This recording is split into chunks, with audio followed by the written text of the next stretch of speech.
listening to Your Secret is Safe with Me, non-judgmental talk about infidelity with Dr. Marie Murphy. If you're looking for new perspectives on complicated relationship issues, you've come to the right place. Days go by, they're crawling by. Hi, everyone. I am Dr. Marie Murphy.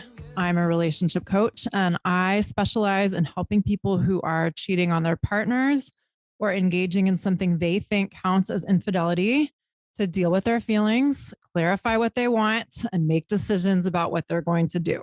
No shame, no blame, no judgments.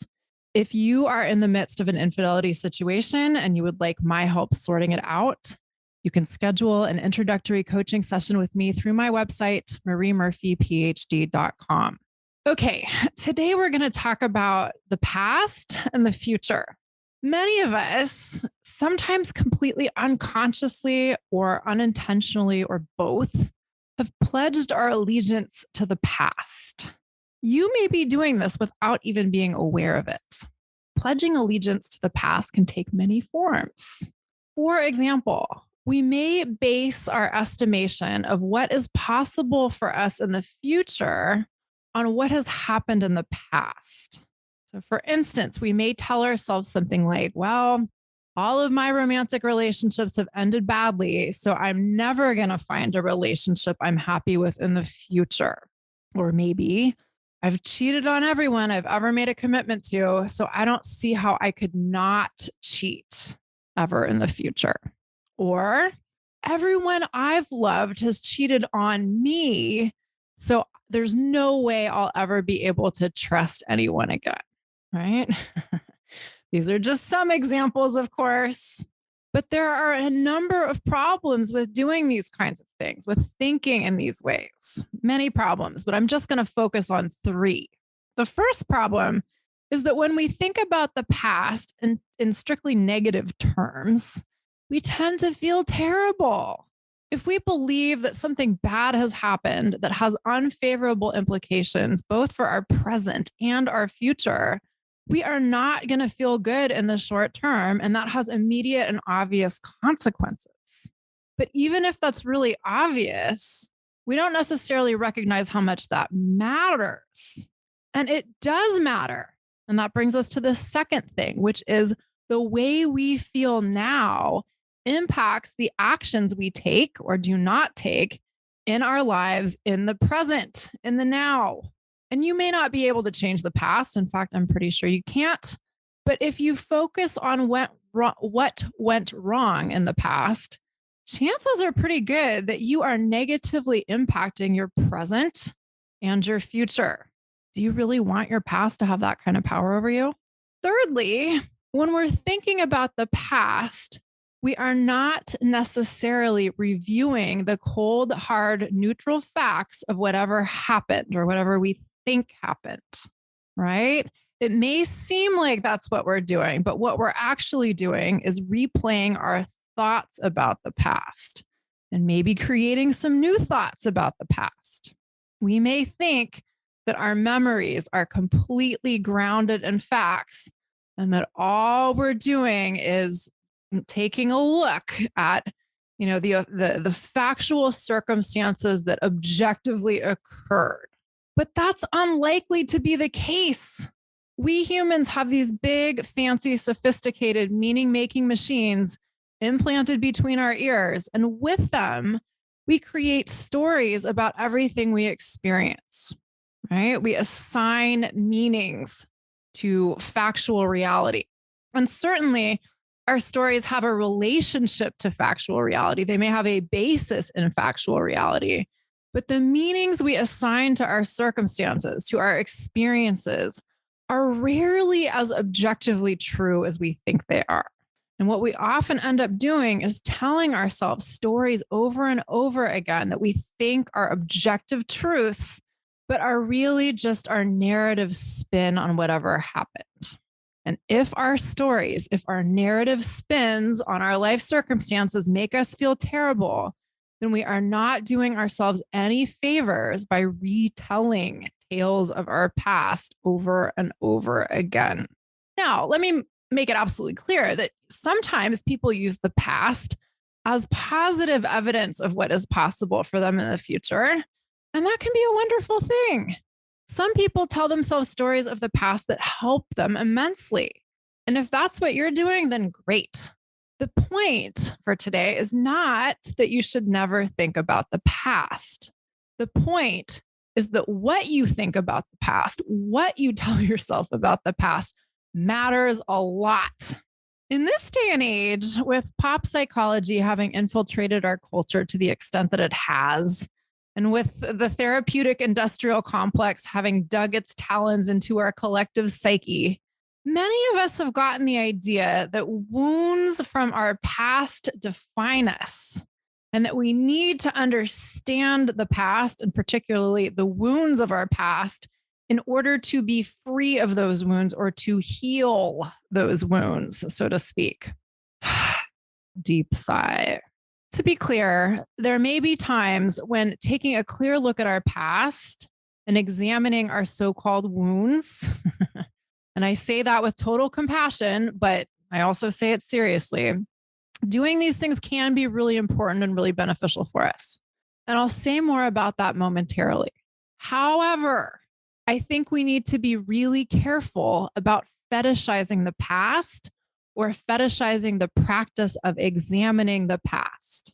A lot of us get way too stuck on bad things or supposedly bad things that happened to us in the past.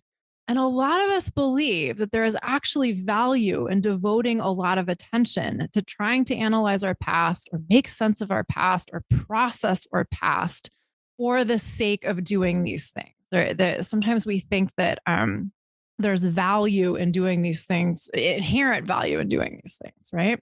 Martha Beck, who is a life coach who happens to have been through a lot of therapy and also happens to be one of my teachers, calls this practice of retelling stories from the past or examining the past ad infinitum story fondling. And let me tell you, the first time I heard Martha Beck talk about story fondling, I think I laughed out loud because the term rung so true for me. I will freely confess that I have spent a fair amount of my precious time and energy on this earth doing some hardcore story fondling, right? If they gave out prizes for story fondling, there was a point in my life when I probably could have won a prize for story fondling. I have spent quite a bit of my time pledging allegiance to the past by recycling stories about what went wrong for me in the past. And here's the thing, I did it because I thought it was going to be helpful. I thought I was going to feel better as a result of doing so. I thought there was value in analyzing the past and rehashing old stories of how hurt I was by this, that, and the other thing. So my intentions were good, but the only problem is it never helped. It never helped me feel better. It never helped me live differently in the present.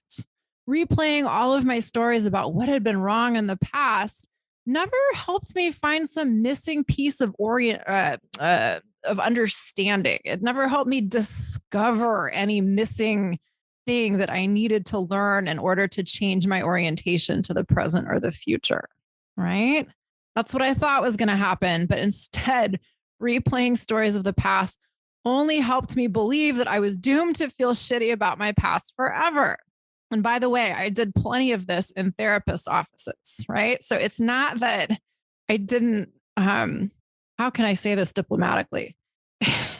It's not that I was doing this in an unsupervised way, right? I'll let you read into that what you will.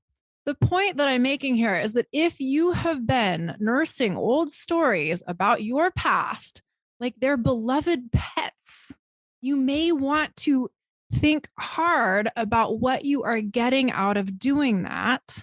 And you may want to make some decisions about whether or not you want to keep relating to your past in the way that you have been. Now, this is really important. I want to make it clear that Martha Beck contrasts her concept of story fondling with a concept she calls fire fleeing. And what she means by that is some people do the opposite of indulging in retelling stories about their past. Sometimes people don't nurse their traumas or their wounds or their pains. They attempt to run like hell from painful things that have happened to them. And they never allow themselves to acknowledge their own experiences or share them with another person. Right. And there is often a lot of value in doing this. Okay. So if you've never talked about painful experiences you've had, you may want to do so. The problem is when we, tell ourselves or a therapist or therapists the same painful stories for years or decades, and we keep feeling shitty and we think that we need to continue to tell our story because one day eventually it's going to make us feel better. Okay. So the point that I want to be crystal clear on here is not that we should never talk about our difficult experiences or try to make sense of them. My point is that we need to ask ourselves what we're getting out of the way we are engaging with our own past and whether or not that mode of engagement is helping us live the way we want to live now. Are we talking about our wounds in a manner that reinforces a belief that we're broken? Or are we talking about our challenging experiences in a way that helps us move forward? Sometimes we need to excavate the past before we can move on, and that's totally legitimate, right? And especially when something really challenging happens to us, we have no idea what to do with it. Our opportunity is to deal with that stuff as best we can in whatever stages we can, right? If you're fresh off the heels of an experience you consider traumatic, your first job is not to try and make sense of what happened in a way that feels empowering for you rather than disempowering. But again, at the risk of beating a dead horse here, at some point, we have the opportunity to decide what we want to make our challenging experiences mean for us going forward. If you've been telling yourself the same stories of all the bad things that happened to you for a long time, and you're tired of feeling stuck or feeling like a victim or feeling like you're defined by your past or like you can't do the things you want to do in the future or in the present because of what happened to you in the past, then that's a pretty good sign that you may have a lot to gain from taking control over your narrative and deciding on purpose what you want to believe about your past so that you can create the future that you want to experience. Okay, just to recap, I want to emphasize that one of the reasons why we may focus on the past is because we get a lot of messages that tell us there is value in doing so. And again, there may indeed be some value in doing so, right? And there may be a point at which looking at your past for its own sake simply isn't helpful for you anymore. And I want that to be your litmus test. Does the way you are thinking about your past help you create the life you want to live now? Does it help you believe that you can create anything you want to in your future? Right? What we have control over is the now and the next and the way we think about the past. Right? We don't have control over what happened in the past, but that doesn't really matter because what we think about it is what matters right now. If you've been telling yourself stories about the past that don't help you, you might want to deliberately choose to focus on the future instead. And this brings me to a very important point. Another reason why we may default to focusing on the past is because it seems like we know it. The past may seem like a stable, certain, verifiable, true point of reference. The future, on the other hand, may seem totally unknowable and uncertain, unpredictable, and ungovernable. But this is so interesting because, we think we know what happened in the past and we think we know what it means. But to reiterate what I said earlier, this may not be as true as we think it is. The way we're remembering our past may not be as tethered to factual reality as we think it is. And even if our stories about the past have a pretty close relationship to the facts of our experiences, it's the meanings we give those experiences that matter. And there's always more than one thing that can be true about any situation or any factual circumstance. So if the way that we're thinking about our past feels terrible, there are other ways of thinking about it, right?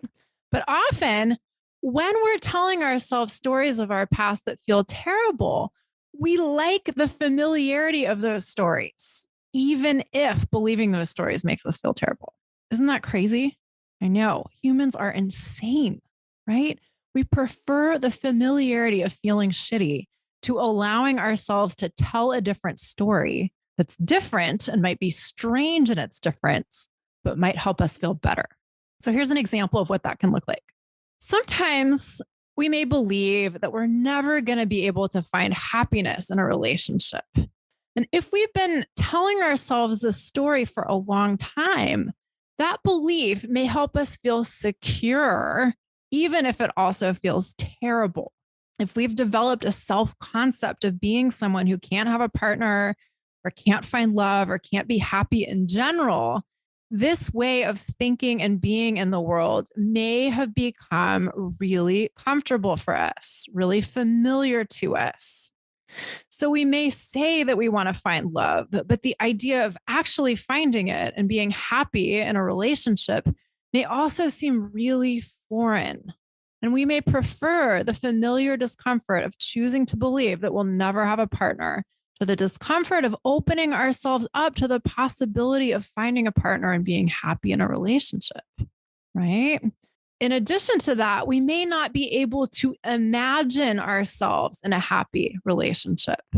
We may not have experienced that before ourselves, so we may not have a personal frame of reference for what that is like. And on top of all that, we may have all kinds of evidence that everyone we have ever known in life has been in a bad relationship. So we may believe that there's no such thing as a happy romantic partnership. And therefore, it's obviously not possible for us to ever have a happy romantic partnership ourselves. The extent to which all of this evidence that you see that no one around you is happy in their partnership may not be as true as you think it is. But even if it were true, it may take effort for you to imagine a future for yourself that is different from your story about your past. It doesn't have to take effort. Imagining your future can be a fun and joyful experience. But sometimes imagining a future that is different from your past does take some effort, and it takes some willingness. Daring to believe that things could be different for us is a radical choice sometimes. Envisioning a future for ourselves that seems like a major departure from what we have known can seem really threatening. And in a way, it is threatening. It's threatening to what we know. It's threatening to our sense of the way things are. It's threatening to our sense of who we are and maybe how other people are too. And so envisioning a different future for ourselves can seem like kind of a death. And in a sense, it is very much a death, although a metaphorical one and not a literal one. It's a death of a part of ourselves that thinks a certain way. And even if imagining a future that is different from your past doesn't seem particularly threatening, it may seem implausible or awkward to contemplate. And even if the discomfort of contemplating something different or implausible or awkward is mild, that may still be enough to deter you from actively imagining new possibilities and contemplating unfamiliar options.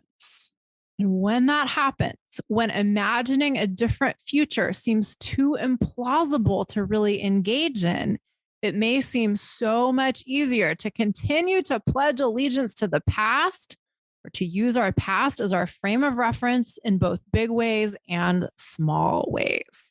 And I see this happen a lot with my clients who are considering doing something like leaving a marriage or leaving a long-term committed partnership, right? I mean, this can happen in other situations too, but of course, this podcast is focused on relationships and infidelity. And what I see a lot is that people will come to me and they'll tell me that they really want to leave their marriage or their long-term relationship. And they start to actively consider doing so. And they start to make some plans and they start to take some steps, maybe towards divorce. And then they kind of freeze in their tracks. The horse may have left the barn, changes may be in motion. And then once the different future starts to seem like an actual plausible reality, it sometimes seems so scary in its unfamiliarity. So they don't know what to do with it and they reject it and they stick to what they know, right? So I really want to underscore whether you're simply considering a future that's different from your past, just thinking about it, or actually taking steps towards it. Doing this can be really uncomfortable. Departing from the known, from the familiar, can be excruciatingly awkward, different, strange, right? And just knowing that this is a thing that happens can be really helpful. And also knowing that sometimes in life, we only get the choice between familiar discomfort and unfamiliar discomfort can be really helpful, right? And knowing the value in each of these choices or the benefits in that each of these choices present can be helpful too. When we choose familiar discomfort, we get the reward, quote unquote, of things staying the way we've known them to be, right? And when we choose unfamiliar discomfort, we get the reward of being able to create new experiences for ourselves, right? When we know this, we can make conscious choices about how we want to live. But when we think there's an easy option or a way that we can somehow avoid discomfort, we tend to recreate the experiences we've already had. We tend to default to repeating versions of our past experiences. And then when we do this, we're likely to believe that we now have proof that we're doomed to repeat all of our old patterns, or that we're the victim of other people's bad behavior or of circumstances that are beyond our control. And that usually ends up feeling pretty awful. But really, what's going on in these situations is we're making choices, and these choices may be based in fear. They may be based in a desire to default to familiarity. And there's nothing wrong with choosing these things on purpose, right? But when we choose these things without awareness, it usually sucks. And I don't mean that in a normative sense. I mean that we often experience this to be really unfun. I don't mean that it's definitely going to be terrible, right? I don't mean that it's morally bad. That's not what I'm saying at all. I'm saying this is usually how we find ourselves in unhappy situations. This is usually what's going on when we're unhappy and we don't know why. I want you to know that you have the opportunity to cultivate a clear vision of your future self and your future life. And you have the opportunity to choose to become more faithful to your future self than to your past self. We all create our futures by believing in what is possible for ourselves. And we're all doing this all the time, one way or another. So why not choose to do this deliberately and consciously instead of unintentionally and unconsciously? Focusing on what you want to experience in the future rather than focusing on what you think you may know about the past will take effort. I promise you that. Changing any habit takes effort. And sometimes changing a habit or a set of habits is strange and unfamiliar and awkward. But that doesn't have to be a bad thing, number one. And number two, what if all of that effort is worth it? Okay, now I'm going to switch gears a little bit and talk about another way a lot of us pledge allegiance to the past. And that is by thinking about what our ancestors would have done or would have to do when we're making decisions about what we should do or what we want to do, right? And thinking about what our ancestors might have done or would have done can be really nice and wonderful and beautiful and great and positive. It's important to point that out. For many of us, having a strong sense of our heritage and our lineage and our traditions is deeply meaningful in a positive way. And doing things our ancestors have done or doing things the way our ancestors would have done them may be something that we derive a lot of positive meaning from. Okay. And if that's what's going on with you, then that is fantastic. But the problem is, a lot of us also believe that we have to do things the way our families or our communities or our ancestors have done things and have always done things. And we don't actually like this. We don't want to do things the way our ancestors did them. And we don't want to believe that we have to do things the way our communities have done them or our families have always done them, right? And sometimes we consciously decide to break from these traditions, but that's not what I'm talking about today. That's another topic for another time. What I'm more concerned about right now is when we believe that we essentially have to do things the way they've been done in the past, even if we don't want to. Now, here's an example of that. I talk to people all the time who are considering leaving their marriages who say, if I get divorced, I will be the first person in my family to ever get a divorce. And some people say the same will be true in their spouse's family, right? If we get divorced, we're going to be the first people in either of our families to ever do so. And by the way, I hear this from people of different ages and different ethnic backgrounds and different religious and non-religious backgrounds who live in different parts of the United States and outside of the United States, right? Even though we're a very diverse world, this notion of like, if I get divorced, I'll be the first person in my family to ever get a divorce, and that's going to be a catastrophe. That pops up all over the place, right? It's not unique to any particular demographic group. And this is so interesting because even though divorce has become so much more common than it used to be, and more people know people who get divorced and survived and thrived, there are still so many folks out there who believe that divorce is a really bad outcome. There are still lots of people out there who believe that if a marriage ends in anything other than death, it's a tragedy or a catastrophe or a shameful occurrence, right? A common thing I hear from clients is that in their families, the greatest achievement was to stay married no matter what. And staying married, if you were miserable, was considered a win. The win was that you stayed married even though you were miserable, right? Even if you also stayed miserable. It's amazing, right? And, just to emphasize this, even though society's attitudes about marriage and divorce and relationships and love and sexuality have changed a lot over time and continue to change, this notion that staying married no matter what is the most important thing you can do and that getting divorced is pretty bad, these ideas are out there. So if you're contending with this stuff, it's common, right? And and what this means or what this may mean for you, if you are contemplating divorce and your families profess these kinds of beliefs or your communities hold these ideals, you may feel like you're standing at the edge of an abyss if you're contemplating divorce. On the one hand, you may know on some level, at least, that it's okay for you to want to get divorced and okay to actually do so.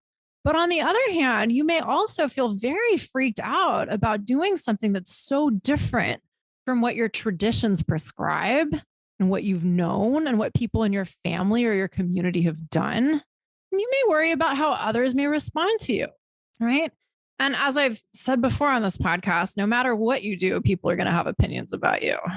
If you get divorced, it is indeed possible that people will have opinions about that, and they may not be positive, and they may choose to share them with you. And you may want to listen to the podcast about dealing with other people's opinions if that's a skill set you want to cultivate at this point in your life. But in addition to recommending that you learn how to deal with other people's opinions in a way that works for you, I also want to suggest that in some situations in life, we want to get a lot more conscious about whether we're acting in allegiance with the past or with the future. Staying married, even though you want to get divorced because you think that everyone in your family or in your community thinks that's what you're supposed to do, is an example of acting in allegiance with the past.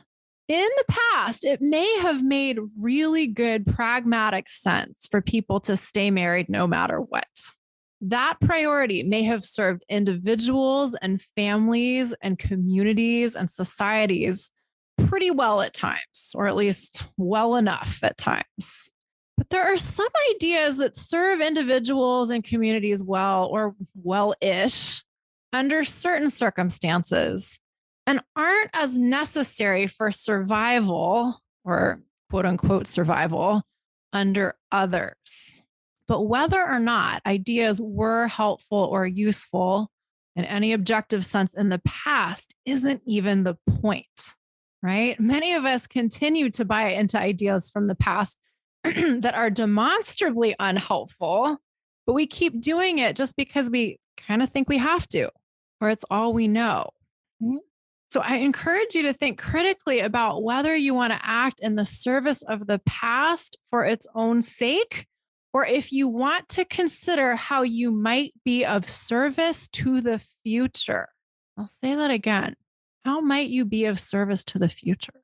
Is it possible that departing from the way that things have been done in the past could allow you to be of service to the future? Here's an example of what I'm getting at. When I work with people whose parents are alive and also they have children who are alive, they say things like, well, if I get a divorce, my parents will be crushed. Or if their grandparents are living, they'll say, well, this will kill my grandparents, right? Literally kill my grandparents. And although there are many things we could say in relation to that, one really important question we want to ask ourselves is, what about our kids? Will your kids be crushed if you get a divorce? Or might they end up being crushed if you don't get divorced? There's no way to know the answer to that question in any absolute sense. We never know what anyone else is going to think about our actions, how they're going to interpret our actions, how they're going to feel as a result of their thoughts about our actions. But these are still important questions for you to consider insofar as you get to decide what you want to attempt to model for your children or for future generations.